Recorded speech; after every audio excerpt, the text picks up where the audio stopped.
নরসিংদীর পর এবার পাবনায় উঠানে দাদির এবং সরিষা ক্ষেতে নাতনির বিবস্ত্র মরদেহ উদ্ধার। ধর্ষণ মামলায় জড়িতদের কঠোর হুঁশিয়ারি আইনমন্ত্রীর।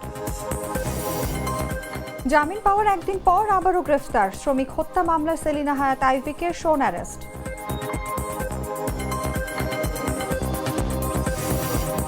ঈদে গণপরিবহনে ভাড়া বাড়ানোর চেষ্টা করলে কঠোর ব্যবস্থার হুঁশিয়ারি সড়ক পরিবহন মন্ত্রীর। ঈদ যাত্রায় স্বস্তির প্রত্যাশা। জাটকা সংরক্ষণে 2 মাস মাছ ধরা নিষিদ্ধ। পদ্মা মেঘনায় জাল ফেললেই শাস্তি, নিষেধাজ্ঞা চলবে 30 এপ্রিল পর্যন্ত। এবং পর্যাপ্ত সার মজুত রয়েছে জানালেন কৃষি প্রতিমন্ত্রী। কৃষকদের কাছে পৌঁছে দিতে সঠিক তদারকির প্রত্যাশা।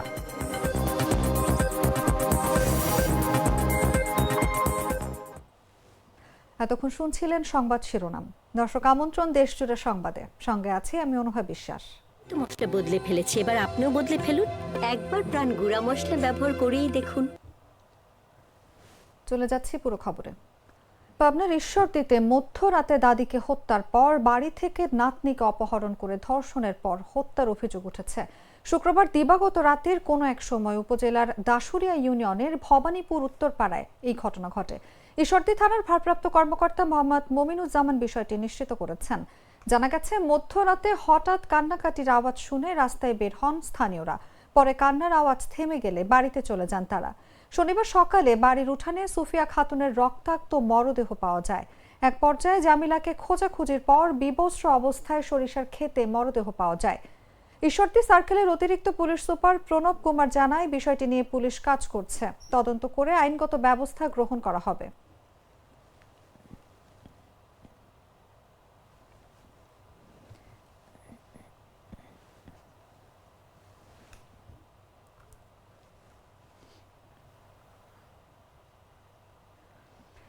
নরসিংদীর ধর্ষণ মামলায় যারা জড়িত তাদের যদি কেউ আশ্রয় দেয় তাদের শেকড় ধরে উপড়ে ফেলা হবে বলে হুঁশিয়ারি দিয়েছেন আইন বিচার ও সংসদ বিষয়ক মন্ত্রী আসাদুজ্জামান। বলেন, নরসিংদী ও ঝিনাইদহের শিশু তাবাসসুম হত্যা মামলায়ও সর্বোচ্চ অগ্রাধিকার ভিত্তিতে বিবেচনা করা হবে।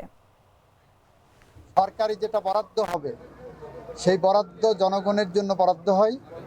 প্রত্যেকটা পয়সা খরচ হচ্ছে সঠিক জায়গায়, এটা নিশ্চিত করতে বলেছি। এবং বলেছি, যদি কোনো দুর্নীতির আশ্রয় কেউ নেয়, শুধু তার চাকরি যাবে, ডিপার্টমেন্টাল প্রসিডিং হবে, সেটা হবে না, সাথে তার বিরুদ্ধে একটা দুর্নীতির মামলাও হবে, এটা বলেছি। মাদকের ব্যাপারে জিরো টলারেন্স, সন্ত্রাস, রাজনৈতিক দুর্বৃত্তায়ন, সামাজিক হানাহানি, মারামারি, সমস্ত কিছু নিরপেক্ষভাবে ব্যবস্থা নেওয়ার জন্য প্রশাসনকে আমরা নির্দেশ দিয়েছি। কারণ গুটি কয়েক এ ধরনের মিসক্রিয়েন্টের কারণে সরকারের সব ভালো কাজের ভাবমূর্তি নষ্ট হতে পারে না। বাংলাদেশের রক্তের সিঁড়ি বেয়ে ফ্যাসিস্টদের পতন ঘটানো হয়েছে। বাংলাদেশ গণতান্ত্রিক অগ্রযাত্রায় মহাসড়কে উঠেছে। সুতরাং আইনের শাসন, ন্যায় বিচার, মানবাধিকার প্রতিষ্ঠায় আমাদের সরকার বদ্ধপরিকর এবং সেই পথ ধরে আমরা হেঁটে যাব। আমার বার্তা, এ ধরনের অপরাধ যেই করে থাকুক এবং তাদেরকে যদি কেউ শেল্টার দিতে আসে তাদেরকে সহ শিকড়। নারায়ণগঞ্জ সিটি কর্পোরেশনের সাবেক মেয়র ডাক্তার সেলিনা হায়াত আইভিকে সিদ্ধিরগঞ্জের আরও একটি হত্যা মামলায় শোন অ্যারেস্ট দেখিয়েছে পুলিশ। শুক্রবার নারায়ণগঞ্জের অতিরিক্ত পুলিশ সুপার তারেক আল মেহেদি সত্যতা নিশ্চিত করে বলেন, বৈষম্য বিরোধী ছাত্র আন্দোলনের সময় ইন্টেরিয়র মিস্ত্রি সেলিম মণ্ডল হত্যা মামলায় তাকে গ্রেফতার দেখানো হয়েছে। হাইকোর্টে 5 মামলায় জামিন পাওয়ার একদিন পর আবারও গ্রেফতার দেখানো হয়েছে নারায়ণগঞ্জের সাবেক মেয়র ও কার্যক্রম নিষিদ্ধ জেলা আওয়ামী লীগের সিনিয়র সহসভাপতি ডাক্তার সেলিনা হায়াত আইভিকে। সিদ্ধিরগঞ্জের আরও একটি হত্যা মামলায় শোন অ্যারেস্ট দেখিয়েছে পুলিশ। শুক্রবার বিষয়টি নিশ্চিত করেছেন নারায়ণগঞ্জের অতিরিক্ত পুলিশ সুপার তারেক আল মেহেদি। তিনি জানান, বর্তমানে আইভি কারাগারে থাকায় আদালতের নির্দেশে এ মামলায় শোন অ্যারেস্ট দেখানো হয়েছে। এর আগে বৃহস্পতিবার দুপুরে পুলিশ আদালতের মাধ্যমে আইভিকে এই শোন অ্যারেস্ট দেখানো হয়। সিদ্ধিরগঞ্জ থানার মামলা নম্বর 41। 2024 সালের 30 জুন কৃষক ওয়াজেদ আলী বাদী হয়ে ইন্টেরিয়র মিস্ত্রি সেলিম মণ্ডলকে পুড়িয়ে হত্যার অভিযোগে মামলাটি দায়ের করেছিলেন। মামলার অভিযোগে বলা হয়, বৈষম্য বিরোধী ছাত্র আন্দোলনের সময় সংঘটিত সহিংসতার ঘটনায় আগুনে পুড়ে নিহত হন ইন্টেরিয়র মিস্ত্রি সেলিম মণ্ডল। মামলাটি তদন্ত করছেন সিদ্ধিরগঞ্জ থানার উপপরিদর্শক মাসুম বিল্লাহ। তিনি এই মামলায় তদন্তের সাবেক মেয়র আইভির সম্পৃক্ততা থাকার অভিযোগে আইভিকে শোন অ্যারেস্ট দেখানোর জন্য আদালতে আবেদন করেন। বিষয়টি আদালত গ্রহণ করে আইভিকে শোন অ্যারেস্ট দেখায়। এর আগে বৃহস্পতিবার দুপুরে নারায়ণগঞ্জ সিটি কর্পোরেশনের সাবেক মেয়র সেলিনা হায়াত আইভি ফতুল্লা থানায় করা বাস চালক আবুল হোসেন মিজি হত্যা, আব্দুর রহমান হত্যা, মোহাম্মদ ইয়াসিন হত্যা ও পারভেজ হত্যা মামলায় এবং সদর মডেল থানায় করা হামলা ও সরকারি কাজে বাধা দেওয়ার অভিযোগে মামলায় জামিন পান। গেল বছরের 9 মে ভোর রাতে শহরের দেওভোগ এলাকায় অবস্থিত চুনকা কুটির থেকে আইভিকে গ্রেফতার করা হয়।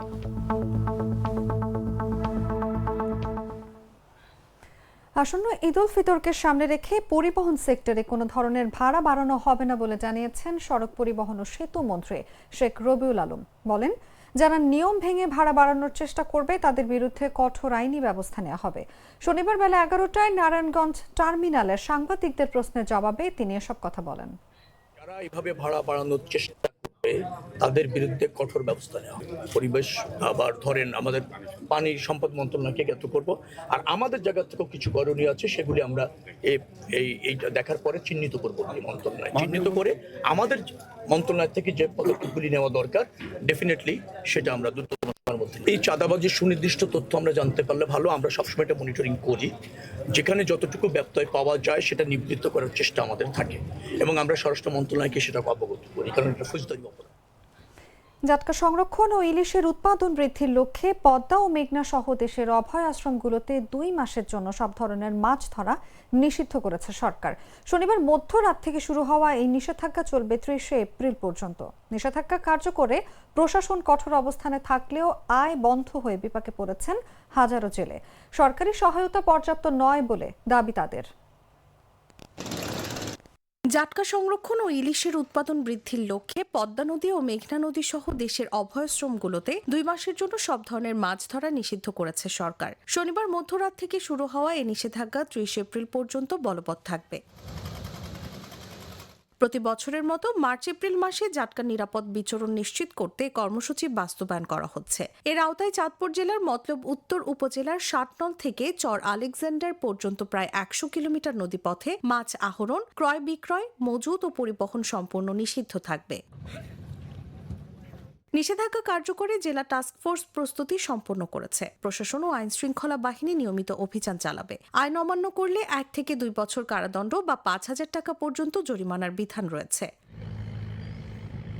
নিষেধাজ্ঞায় বিপাকে পড়েছেন জেলার 40,000-এর বেশি নিবন্ধিত জেলে। সরকার 4 কিস্তিতে মোট 160 কেজি চাল সহায়তার ঘোষণা দিলেও জেলেদের দাবি সংসারের ব্যয় মেটাতে তা অপ্রতুল। অনেকেই বিকল্প আয়ের অভাবে নৌকা জাল মেরামতে সময় কাটাচ্ছেন।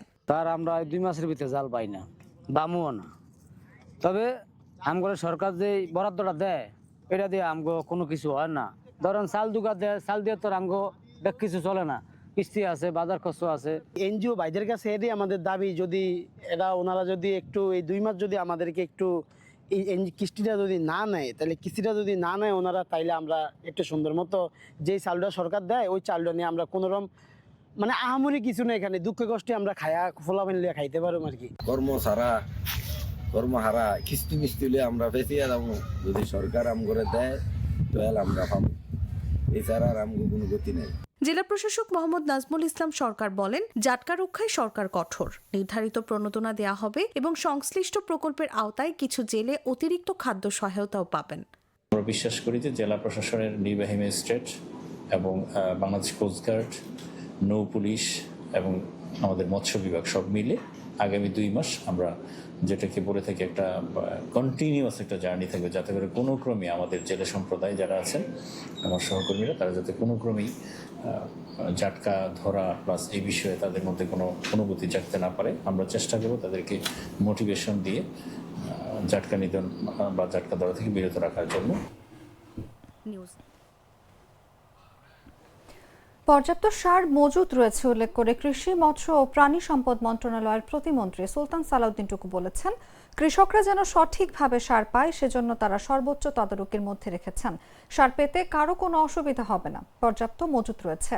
শনিবার দুপুরে খরিফ 1 মৌসুমে পাট ফসলের উৎপাদন বৃদ্ধির লক্ষ্যে কৃষি প্রণোদনা কর্মসূচির আওতায় ক্ষুদ্র, প্রান্তিক ও মাঝারি কৃষকদের মাঝে প্রধান অতিথি হিসেবে বিনামূল্যে পাট বীজ ও সার এবং কৃষি সরঞ্জাম বিতরণ শেষে সাংবাদিকদের তিনি এসব কথা বলেন। আগামী দিনে প্রান্তিক কৃষকরা যাতে সব বিষয়ে উপকার পায় সে ব্যাপারে সর্বোচ্চ পদক্ষেপ নেওয়া হবে বলেও জানান তিনি। আমরা ইতিমধ্যেই এই প্রথম আমরা সেচ যন্ত্র আমরা বিতরণ করলাম।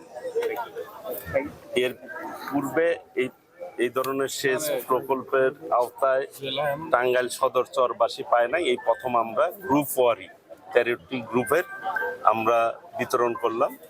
এবং পাট, বীজ এবং সারও কিন্তু আমরা ইতিমধ্যে বিতরণ করেছি। আমাদের পর্যাপ্ত সার মজুদ রয়েছেন এবং যথার্থভাবে যাতে কৃষকরা সঠিক দামে সার পায় সেই ব্যাপারে সর্বোচ্চ তদারকির মধ্যে আমরা রেখেছি। ইনশাল্লাহ সার পেতে কারো কোনো অসুবিধা হবে না, পর্যাপ্ত মজুদ রয়েছে। আগামী দিনে এই প্রান্তিক কৃষকরা যাতে সব বিষয়ে উপকার পায় সেই ব্যাপারে আমরা সর্বোচ্চ পদক্ষেপ নিব। সার, বীজ, কীটনাশক এই ধরনের যেই কৃষি উপকরণগুলি আছে সেই ব্যাপারেও আমরা ইনশাল্লাহ।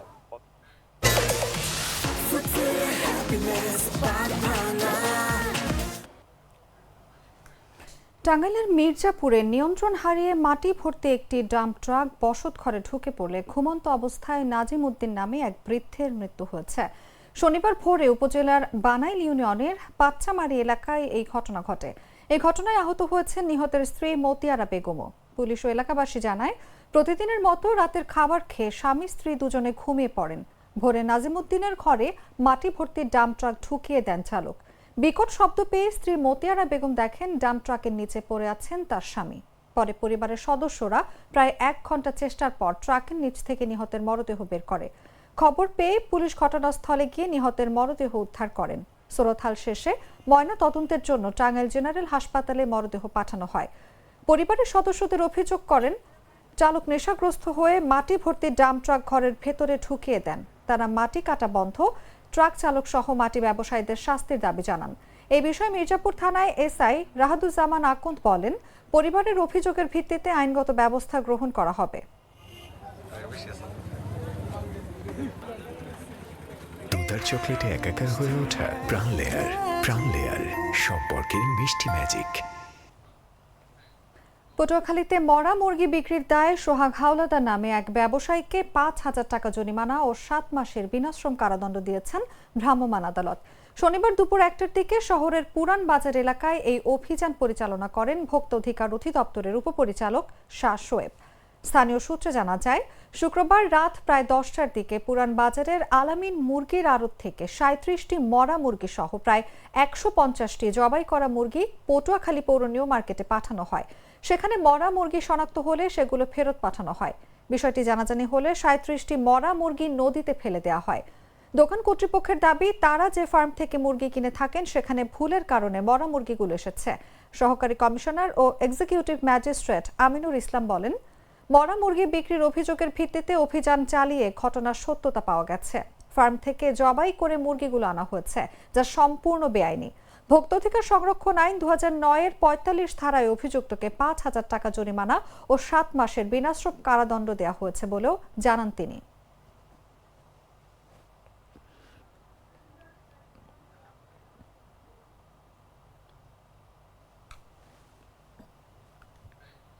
সংবাদ শেষ করার আগে শিরোনামগুলো জানিয়ে দিচ্ছি আরো একবার।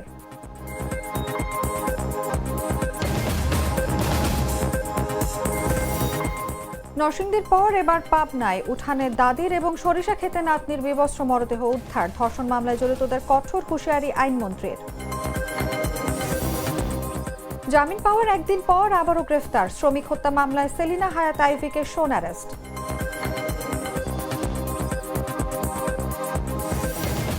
ঈদে গণপরিবহনে ভাড়া বাড়ানোর চেষ্টা করলে কঠোর ব্যবস্থার হুঁশিয়ারি সড়ক পরিবহন মন্ত্রীর। ঈদ যাত্রায় স্বস্তির প্রত্যাশা। জাটকা সংরক্ষণে 2 মাস মাছ ধরা নিষিদ্ধ। পদ্মা মেঘনায় জাল ফেললে শাস্তি, নিষেধাজ্ঞা চলবে 30 এপ্রিল পর্যন্ত। এবং পর্যাপ্ত সার মজুত রয়েছে জানালেন কৃষি প্রতিমন্ত্রী। কৃষকদের কাছে পৌঁছে দিতে সঠিক তদারকির প্রত্যাশা।